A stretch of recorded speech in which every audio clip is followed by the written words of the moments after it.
As crianças podem ir para as salinhas.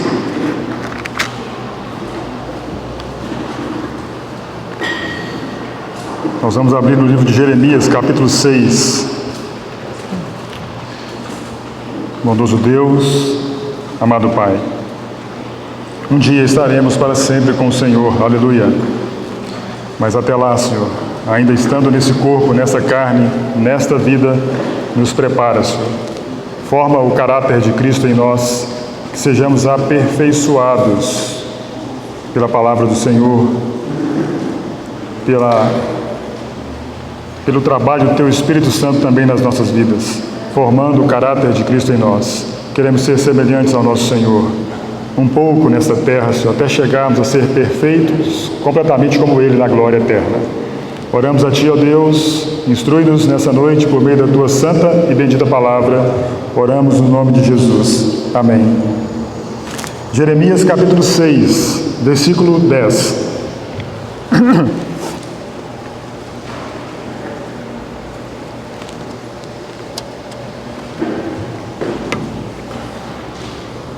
A quem falarei e testemunharei, para que ouçam? Eis que os seus ouvidos estão incircuncisos e não podem ouvir. Eis que a palavra do Senhor é para eles coisa vergonhosa. Não gostam dela. A expressão desse versículo é: não gostam dela. Salmo 119, 97.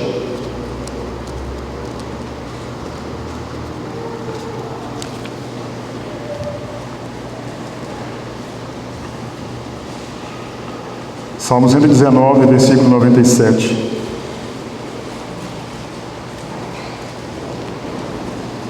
Quanto amo a Tua lei, é a minha meditação todo dia. Irmãos, o tema para essa noite será: qual o valor da palavra de Deus para os filhos de Deus? Qual o valor que o cristão tem dado à palavra de Deus? Nós lemos um texto onde diz que eis que a palavra do Senhor é para eles coisa vergonhosa, não gostam dela. E outro texto onde diz: quanto amo a Tua lei, é a minha meditação todo dia. O livro de Jeremias, do qual nós tiramos o versículo, de que não gostam da palavra, ele está inserido certamente, obviamente, no livro de Jeremias. E o profeta Jeremias foi separado por Deus para trazer a palavra de Deus a Israel, na verdade, a Judá, as duas tribos remanescentes que ainda existiam, porque o restante de Israel, as 10 tribos, já tinham sido dispersas, já tinham sido levadas cativas para outras nações, dentre elas a Assíria. Então agora ficou o Judá e Benjamim, e o profeta Jeremias foi dado como profeta a essas duas últimas tribos antes de serem levadas cativas para a Babilônia. E o livro de Jeremias, como diz H.H. Halley, que o esforço de Deus, ou melhor, o esforço final de Deus por salvar o seu povo, ou por salvar Jerusalém, aquele profeta profetizou sobre Judá durante 40 anos. 40 anos, trazendo a palavra do Senhor, até que a nação foi levada cativa. Aquele profeta, ele viu a morte de uma nação, ele viu Jerusalém incendiada. Aquele profeta trazendo a palavra para arrependimento do povo, para que eles dessem ouvidos à palavra do Senhor, para que eles fossem exortados a ouvirem. Se eles atentassem, o Senhor os livraria do jugo de Babilônia. Essa era a promessa do Senhor por meio do profeta. Atentem à palavra do Senhor. Mas aquele profeta então sofreu oposição, espancamento, aprisionamento, porque o povo não ouviu a palavra do Senhor. Mas como o povo chamado povo de Deus, como o povo chamado separado por Deus, escolhido por Deus, descendência de Abraão, Isaque e Jacó, que receberam a palavra de Deus, Deus usa o profeta para dizer: não gostam da minha palavra. Triste. não gostam dela. Como que esse povo, chamado povo de Deus, chegou a isso? Como chegaram a não gostar dela? Irmãos, na verdade, as quedas elas não vêm de uma vez. As quedas elas são por degrau, por degrau. Assim como a ascensão, o conhecimento do Senhor por meio da palavra, ou como diz Pedro, cresçamos e conheçamos é de degrau por degrau, a queda também de um homem, de um povo, é por degrau para baixo. Vejam que o povo de Israel, tanto Israel como todo Israel, as 12 tribos, ou como agora Judá e Benjamim, poderiam ter atentado à palavra do Senhor, mas não gostam dela. E os irmãos entendem, e vamos caminhar juntos nessa noite, que sempre foi a ideia de Deus, sempre foi o propósito de Deus, a intenção de Deus, que aquele povo fosse abençoado, então somente se dessem ouvidos à palavra do Senhor. O Senhor, desde o princípio, tem separado um povo, e nós sabemos disso no livro de Gênesis, Êxodo, Levítico, Número, Deuteronômio.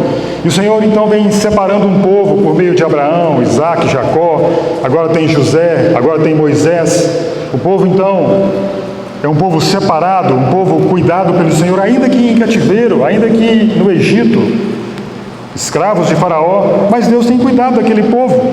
Então agora o Senhor retira aquele povo do Egito, com mão forte, com sinais, com prodígios, com o mar vermelho se abrindo, o povo atravessando aquele mar a pé enxuto, chegando do outro lado do rio, antes de chegar mais tempo à frente à terra prometida. Então essa era a ideia, o propósito de Deus, depois de ter resgatado o seu povo, era que aquele povo atentasse, ouvisse a palavra do Senhor. Quando nós lemos o livro de Êxodo, por exemplo, capítulo 19, a Bíblia diz que no terceiro mês da saída do povo de Israel do Egito, Êxodo 19, o Senhor chama Moisés e fala para ele, dá uma palavra para ele dizer ao povo, para ele falar ao povo. E as palavras são as seguintes: agora, pois, se diligentemente ouvirdes a minha voz e guardardes a minha aliança, então sereis a minha propriedade peculiar dentre todos os povos. Veja que há uma promessa do Senhor, que aquele povo que foi resgatado, que foi retirado do Egito com mão forte, eles seriam um povo de propriedade peculiar, pertenceriam a Deus, o Deus Criador de todas as coisas, o Deus Criador dos céus e da terra. Eles seriam propriedade peculiar do próprio Deus, mas tinha uma condição. Ele diz: agora, pois, se diligentemente ouvirdes a minha voz e guardardes a minha aliança, olha, vocês serão totalmente diferentes dos povos da terra, terei uma aliança com vocês. A linguagem do Novo Testamento é aquela que nós conhecemos, onde diz que nós fomos comprados pelo sangue, nós somos propriedade exclusiva de Deus, não é isso? A fim de proclamarmos as virtudes daquele que nos chamou das trevas para a sua maravilhosa luz. Mas eis então aqui em Êxodo 19, o convite do Senhor, o chamamento do Senhor para o seu povo, que Ele tirou, que Ele separou, que Ele libertou. No Novo Testamento, essas palavras poderiam dizer: guardem a minha palavra, não neguem o meu nome, como Apocalipse 3:8. Então o povo deveria ouvir, atentar.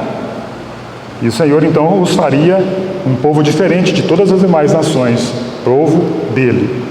Mas o que aconteceu? Como dissemos, para chegar em Jeremias, onde não gostam da palavra, tem que haver degraus de queda.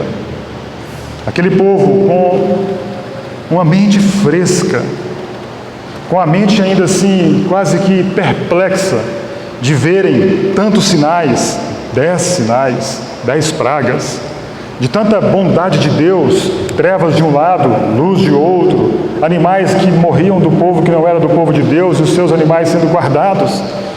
Então nós sabemos que ali, logo no capítulo seguinte, em Êxodo 20, o Senhor dá os 10 mandamentos para aquele povo separado por Ele mesmo, para que eles observassem os mandamentos, para que eles guardassem os mandamentos. Já nos foi dito aqui outra vez pelo irmão Leonardo, os mandamentos não são para Deus, mas os mandamentos são para o bem do próprio povo de Deus. Deus não está preocupado em ele adulterar ou ter outro Deus diante dele, não. Os mandamentos são para o bem do seu povo. Então o Senhor disse: ouçam a minha voz, guardem a minha aliança, guardem a minha palavra, e vocês serão bem-sucedidos. Vamos colocar assim: Então o Senhor dá os 10 mandamentos inicialmente para aquele povo guardar, ou seja, o Senhor dá a sua palavra para o seu povo. E os irmãos se lembram ali em Êxodo 20, começa uma narrativa. Eu sou o Senhor teu Deus, que te tirei do Egito, que te tirei da terra do Egito, da casa da servidão. E antes do Senhor inicialmente começar, literalmente, os mandamentos, ele dá essa frase, ele põe um fundamento. Qual é o fundamento? Eu sou o Senhor teu Deus, que te tirei da terra do Egito, da casa da servidão. Aí então ele começa os mandamentos. Não terás outros deuses diante de mim. Irmãos, para quem que era esse mandamento de não ter outros deuses diante de si? Era para o próprio povo de Deus. Mas inicialmente o Senhor, antes de dar o mandamento, ele fala assim: lembrem-se disso. Vocês estavam cativos, escravos, um jugo pesado sobre vocês. Eu sou o Senhor teu Deus. Eu te tirei do Egito. Eu te libertei. Eu te tirei do jugo de Faraó. Eu te tirei do jugo que estava sobre você. Ou a linguagem do Novo Testamento. Ele nos transportou do império das trevas para o reino do Filho do seu amor, no qual temos a redenção. Irmãos, mas aquele povo já começou a ouvir os mandamentos e eles foram fiéis. Então o Senhor dá o primeiro mandamento: não terás outros deuses diante de mim. Irmãos, e nós sabemos que quando lemos o Novo Testamento, quando lemos as Escrituras, que a idolatria é uma loucura. O homem se voltar para uma imagem que foi criada pelo próprio homem é uma loucura. A Escritura traz isso. E por trás das imagens de escultura nós sabemos o que tem. Então o Senhor diz para eles: não terás outros deuses diante de mim. Não façam essa loucura da idolatria. Não percam os sentidos de vocês adorando o que é semelhante para todo o povo debaixo da terra. Porque no Salmo diz: tem boca e não falam, tem ouvidos e não ouvem, ou tem olhos e não veem, tem nariz e não cheiram, tem mãos e não andam, tem pés e não caminham, não andam, tem a garganta, mas som nenhum sai dela. Vejam que os sentidos do homem que cai na idolatria se torna embotado. Eles perdem os sentidos, perdem a visão, a audição, o paladar, o tato, perde tudo. E o Senhor está instruindo: não tenha, não faça isso com você mesmo. Porque a Bíblia diz, e o Senhor já estava instruindo aquele povo: tornem-se semelhantes aos ídolos, aqueles que os fazem, aqueles que os adoram. E aquele povo então ouviu o mandamento do Senhor. Mas tem mais mandamentos. Por exemplo, honra teu pai e tua mãe, para que seja de longos dias sobre a terra que eu te darei. Irmãos, vejam que se tão somente aquele povo guardasse a palavra do Senhor, os filhos honrando seus pais e as suas mães, ouvindo as suas histórias, as histórias que nos contaram os pais sobre Deus, sobre a criação, sobre o dilúvio, sobre tantas outras histórias, ou no sentido de honrar também, visitando, cuidando. Você tem visitado seu pai? Você tem visitado sua mãe? Vejam que havia um mandamento para que, se quisessem ver longos dias na terra que o Senhor desse para eles, honra teu pai e tua mãe, para o bem do próprio povo, em benefício do próprio povo. E tem mais mandamentos: não matarás. Por quê? Porque se alguém matasse, ele era réu do sangue da vítima, e certamente o vingador do sangue perseguiria aquele homem até tirar a sua vida. Então não mate. Muito mais outros mandamentos: não adulterarás. E o Senhor então estava instruindo o seu povo, como nós sabemos hoje pelas Escrituras: somente quem quer arruinar-se que pratica tal coisa. Não entre nessa do adultério, não faça isso. Não cobiçarás, e lá diz: não cobice a mulher do teu próximo, a casa do teu próximo, o servo do teu próximo, a serva do teu próximo, o boi do teu próximo, o jumento do teu próximo, coisa alguma que pertence ao teu próximo. Não faça isso. Não tenha inveja do teu próximo, não cobice, porque as Escrituras logo à frente iriam trazer, como diz o pregador em Eclesiastes capítulo 4: vi que em todo trabalho, em toda destreza em obras, provém da inveja do homem contra o seu próximo. Então vejam que a ideia do Senhor com os mandamentos é para o bem do seu povo. Ouçam a minha palavra, colham os benefícios de vocês guardarem essa palavra. Irmãos, vejam essa questão da inveja. Vejam essas questões nos dias atuais.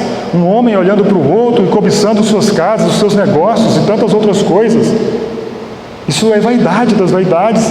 E no Novo Testamento existe um versículo que diz, em Tiago 3,6, pois onde há inveja e sentimento faccioso, aí há confusão e toda espécie de coisas ruins.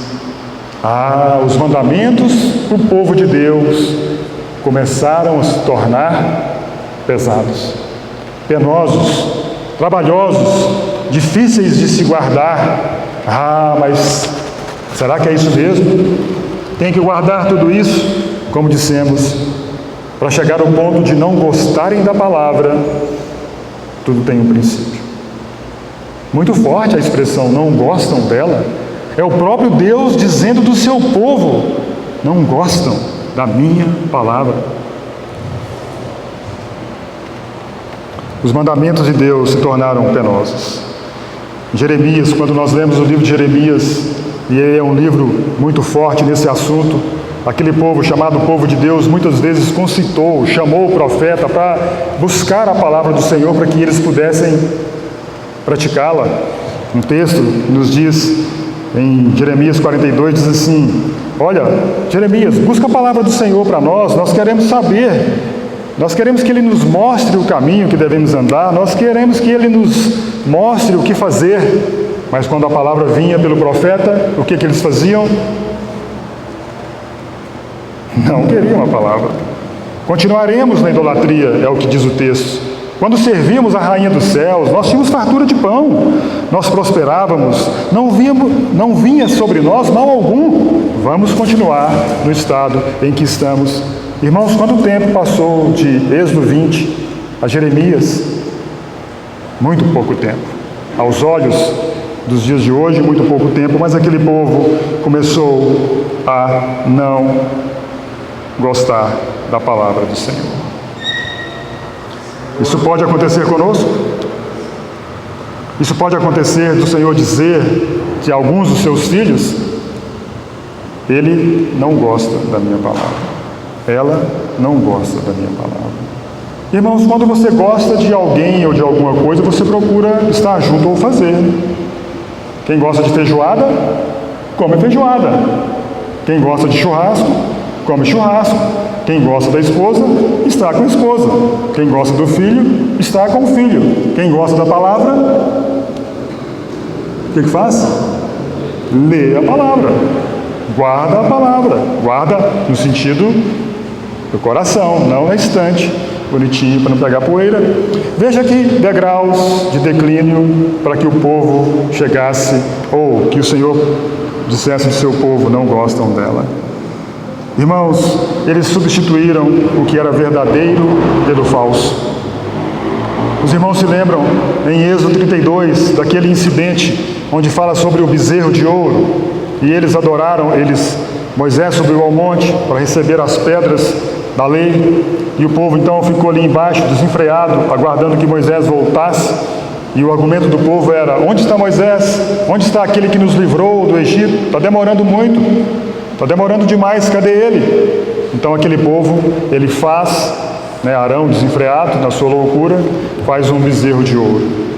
E os irmãos se lembram do que aquele povo disse do bezerro de ouro?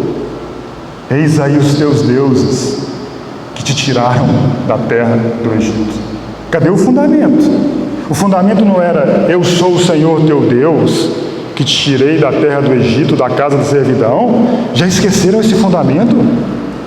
Que foi o próprio Deus que os tirou, que os resgatou, que era Deus mesmo que os libertou? Não. Vejam os deuses que nos tiraram da terra do Egito. Onde está o fundamento da libertação daquele povo? Aquele povo começou um degrau de queda, de não darem ouvidos aos fundamentos da palavra. A Bíblia diz em Salmo 11:3, ora, destruídos os fundamentos, que poderá fazer o justo? Destruído os fundamentos, tirou-se o fundamento, o que sobra? Aquele povo lhe faltava fundamento. Qual é o primeiro fundamento daquele povo deveria ter sobre si? Que Deus era o eu sou. Eu sou o teu Deus, que te tirei da terra do Egito. Não vá para a idolatria, não me substitua. Não substitua o verdadeiro pelo que é falso. Irmãos, todo esfriamento, todo afastamento tem um pequeno começo. Esse não gostar da palavra, como diz Jeremias, ele tem um princípio, ele tem as suas substituições. E veja esse povo, o que esse povo tem feito. Substituíram o verdadeiro pelo falso. Mas eu queria tentar também para um outro texto, antes de continuarmos. E é um texto muito nobre, mas muito pouco lido. Números, capítulo 3 e 4. Que, como dissemos, das quedas até chegar a não gostarem da palavra, passam-se um tempo. Mas também, para aquele povo não gostar da palavra ou a sentença vir sobre eles,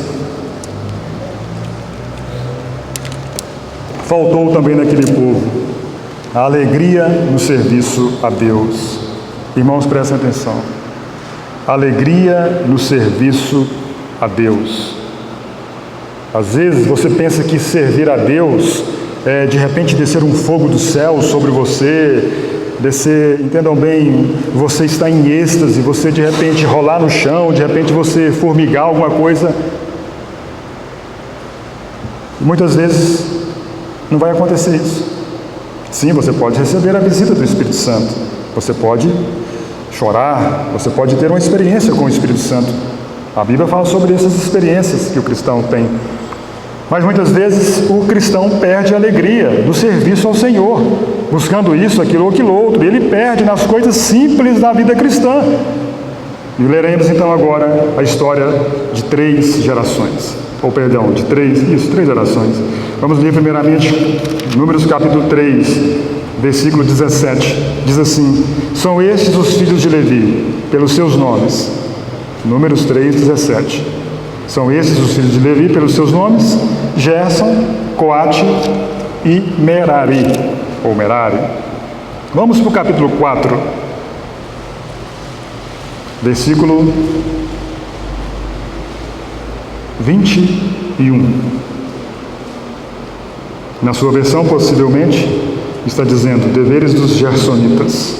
Disse mais o Senhor a Moisés: levanta o censo dos filhos de Gerson, segundo a casa de seus pais, segundo as suas famílias, da idade de 30 anos para cima, 4:21, né? Eu falei, desculpa aí, né? 3:17, agora 4:21. Da idade de 23 agora, da idade de 30 anos para cima, até os 50, será todo aquele que entrar nesse serviço para algum encargo na tenda da congregação.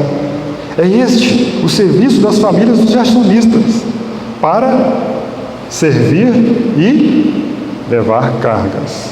Epa! Olha o serviço dessa geração. Veja o serviço dos descendentes dos gersonistas. Servir e levar cargas. Levarão as cortinas do tabernáculo, a tenda da congregação, sua coberta de peles de animais marinhos que está sobre ele, o reposteiro da porta da tenda da congregação, as cortinas do átrio, o reposteiro da porta do átrio que rodeia o tabernáculo e o altar, suas cordas, todos os objetos do seu serviço, e servirão em tudo quanto diz respeito a essas coisas. Serviço bom? Se você estivesse lá e você fosse dos gersonitas, você levantaria a mão para servir e levar cargas? Amém? Não ouvi nenhum amém. Mas continuemos. 4, versículo 4. É este o serviço dos filhos de Coate, na tenda da congregação, nas coisas santíssimas. Ganhando tempo, vamos para o versículo 15. Deveres dos coatitas agora. Havendo, pois, Arão e seus filhos, ao partir do arraial, acabado de cobrir o santuário e todos os móveis dele, então os filhos de Coate virão para levá-lo, mas nas coisas santas não tocarão, para que não morram. São estas as coisas da tenda da congregação, que os filhos de Coate devem levar. É só carga, não tem nada, não tem um negócio melhor, não? Versículo 29. Quanto aos filhos de Merari, segundo as suas famílias, e segundo a casa de seus pais, os contarás, da idade de 30 anos para cima, até os 50, contarás a todo aquele que entrar nesse serviço para exercer algum encargo na tenda da congregação. Isso será o que é de sua obrigação levar.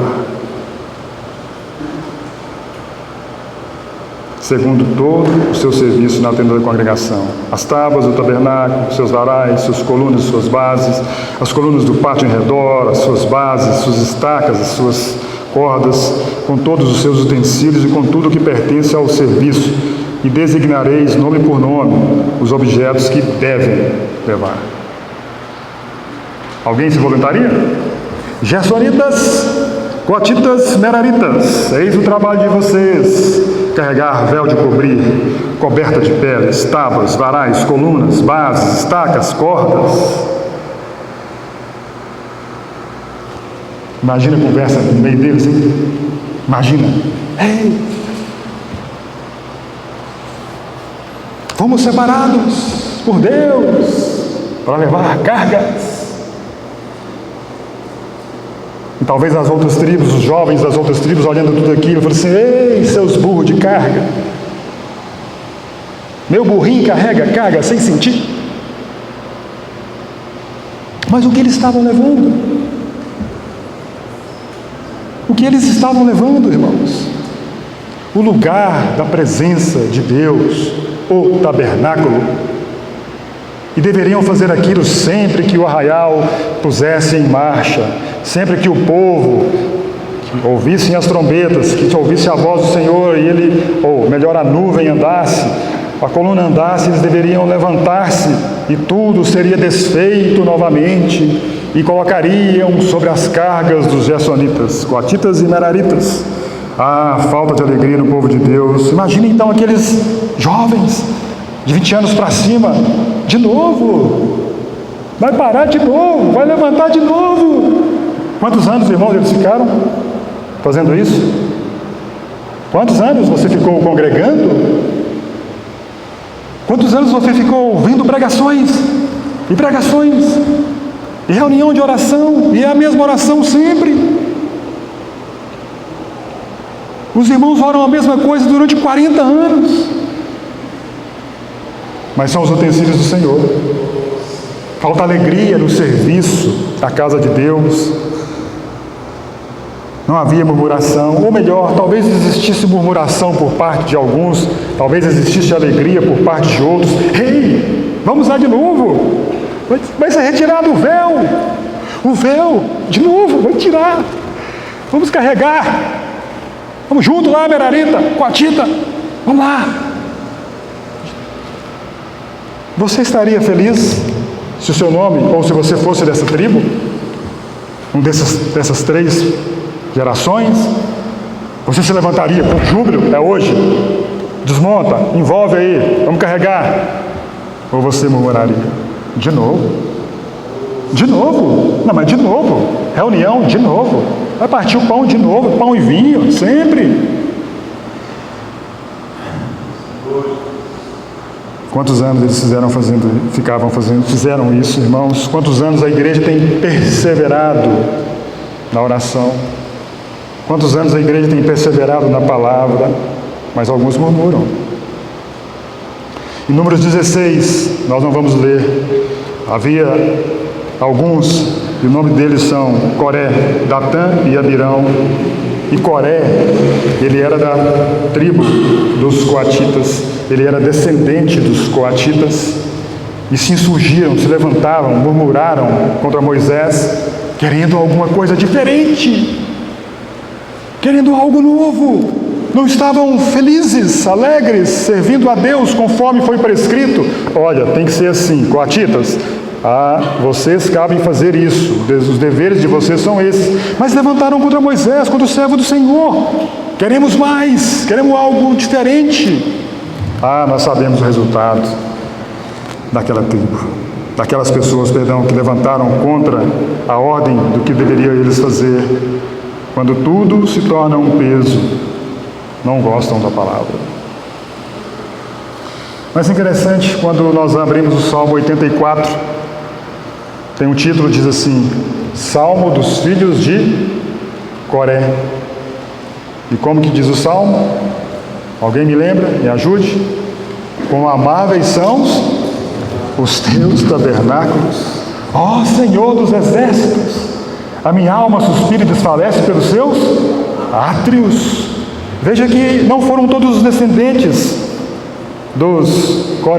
de Coré, os coreitas, que entraram nesse levante contra o servo do Senhor. Não, haviam pessoas alegres e que agora descrevem um salmo: quão amáveis são os seus tabernáculos.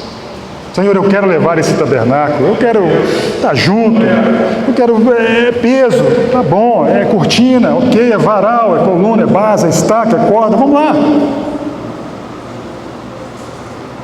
Glória a Deus por esses.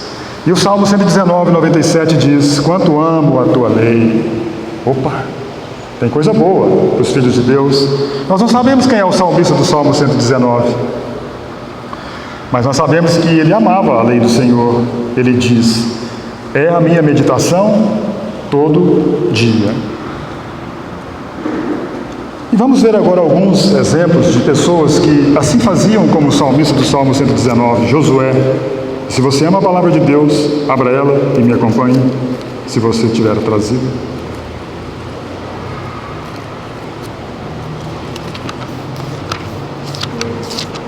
Josué, capítulo 1, versículo 7 e versículo 8.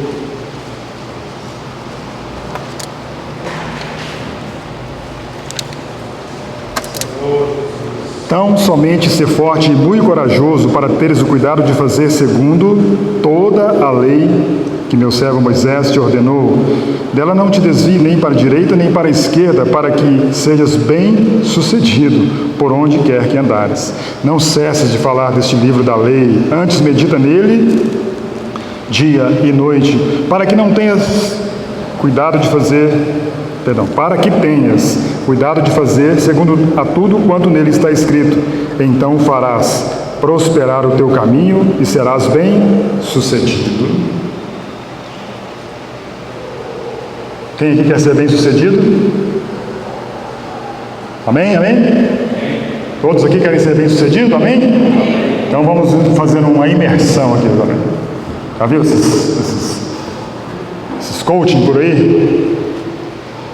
Sucesso garantido. Para que sejas bem-sucedido por onde quer que andares. O que ele tem que fazer? Amar a lei do Senhor. Quanto ama a tua lei? Josué amava a lei do Senhor.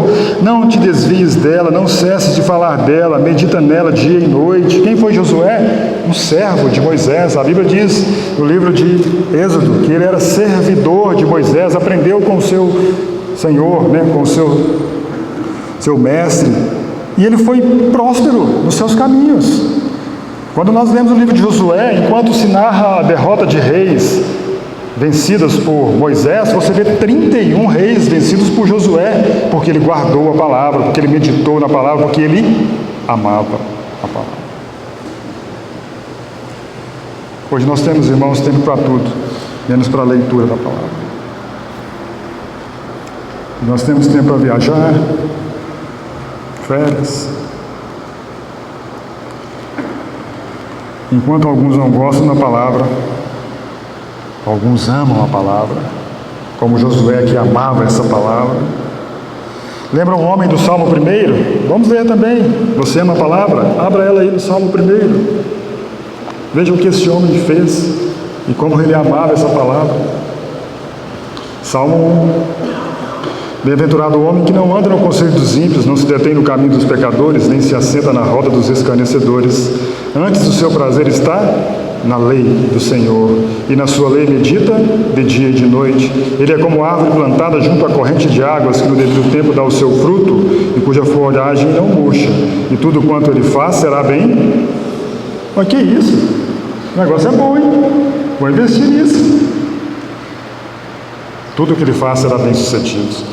Ele abandonou, ou melhor, ele não andou no conselho dos ímpios, não se deteve no caminho dos pecadores, nem se assentou na roda dos escarnecedores, mas meditou na palavra do Senhor.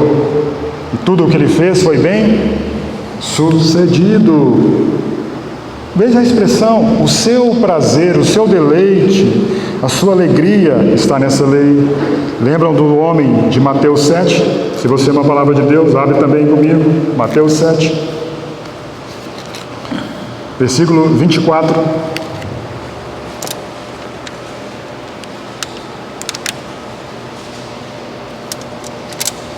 Mateus 7, 24. Todo aquele que ouve essas minhas palavras e as pratica será comparado a um homem prudente que edificou a sua casa sobre a rocha, e caiu a chuva, transbordaram os rios, sopraram os ventos e deram com ímpeto contra aquela casa, que não caiu, porque fora edificada sobre a rocha.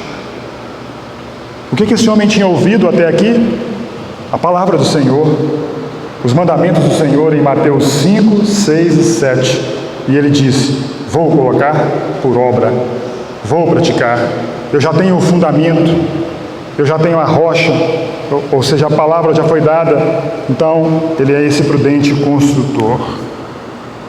E certamente, ele esperou e veio, né? A Bíblia diz que veio, caiu a chuva, transbordaram os rios, sopraram os ventos, mas aquela casa ficou estabelecida.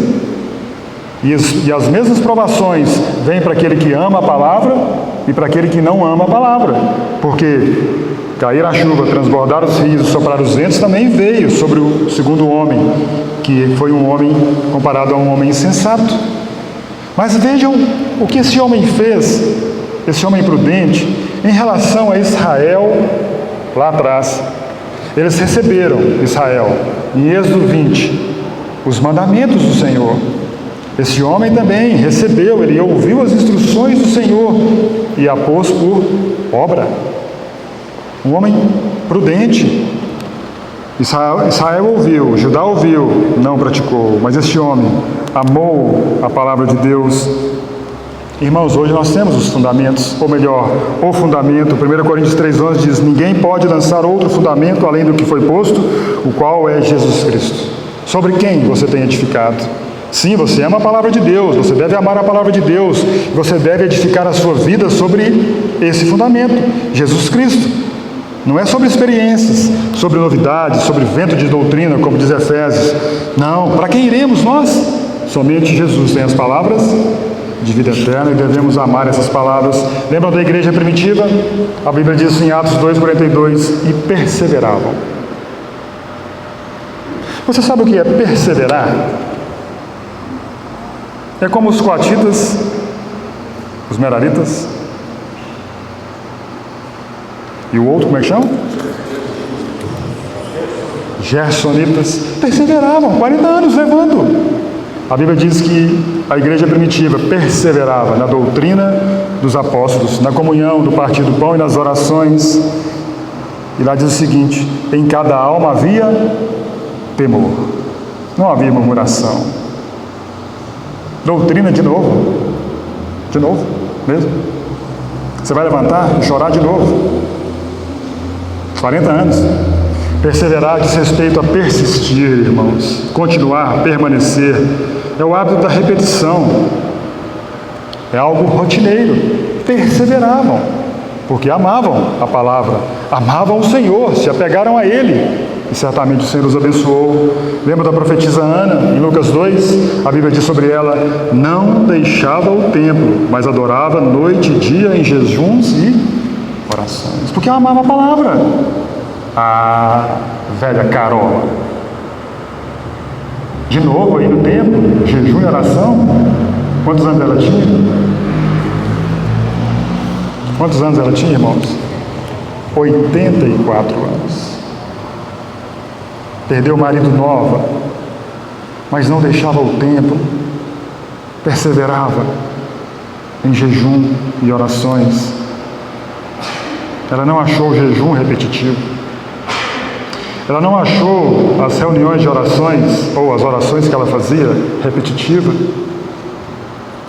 Talvez os pensamentos daquelas outras idosas da sua época poderiam ser diferentes. Você vai naquela reunião de novo? Fica em casa. Está quente hoje? Está chovendo? Está frio? Não. Noite e dia, diz as Escrituras. Nada foi cansativo para aquela mulher. E novamente, o homem do Salmo 119, versículo 165.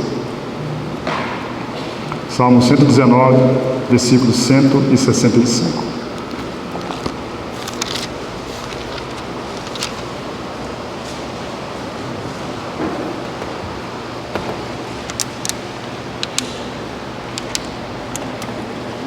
Grande paz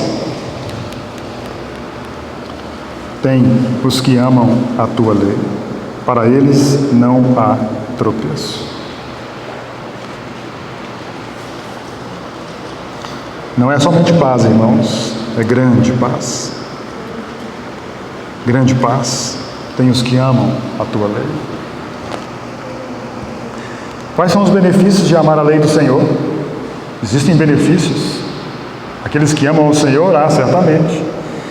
No livro de Provérbios 16, versículo 24, tem alguém que sabe de cor, diz o seguinte: palavras agradáveis são como favo de mel, doces para a alma e medicina para o corpo. Tem benefício? Amar a palavra de Deus? Será bem sucedido. Doce para a alma, medicina para o corpo. Faz bem ao espírito, alma e corpo. Traz ensino, como diz Paulo a Timóteo, repreensão, correção, educação na justiça, para que o homem de Deus seja perfeito. Quer ser perfeito? Ame a palavra de Deus, que ela te mostrará onde você deve mudar. Ela nos mostrará onde devemos corrigir as nossas falhas. Vai tornar os homens de Deus perfeitos e perfeitamente habilitados para toda boa obra. Paulo também, escrevendo a Timóteo no mesmo livro, diz: procura apresentar-te a Deus aprovado. Quer ser aprovado? Diz o seguinte: como obreiro que não tem de que se envergonhar, que maneja bem a palavra da verdade. Irmão, só pode manejar bem a palavra da verdade, ou seja, só pode ter habilidade no uso da palavra quem ama a palavra. Quanto amo a tua lei, é a minha meditação todo dia.